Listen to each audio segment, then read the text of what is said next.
Oh yes, friends, today I bring you a classic story of French royalty, because if there's anything more ridiculous than monarchy, it's French monarchy.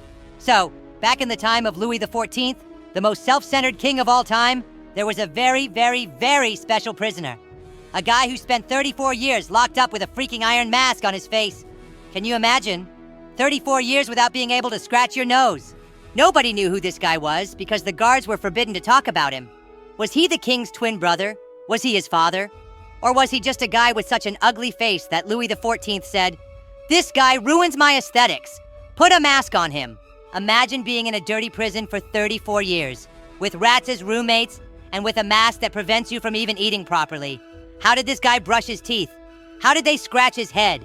This is literally the worst punishment ever. I'll go crazy if I lock myself in my room for 10 minutes without Wi-Fi. A lot of people think this guy was actually Louis XIV's twin brother, hidden so he wouldn't claim the throne. But I have another theory. What if he was a guy who saw the king without a wig? Think about it. The king was so self-centered that he probably said, "You can't see me bald! Lock him up for life!" After more than 30 years of mystery, the guy dies in prison.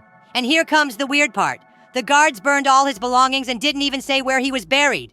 Suspicious. To me, that guy knew something so fucking embarrassing about Louis XIV that even dead they didn't leave him alone. Something like a leaked photo of the king wearing Crocs with stockings.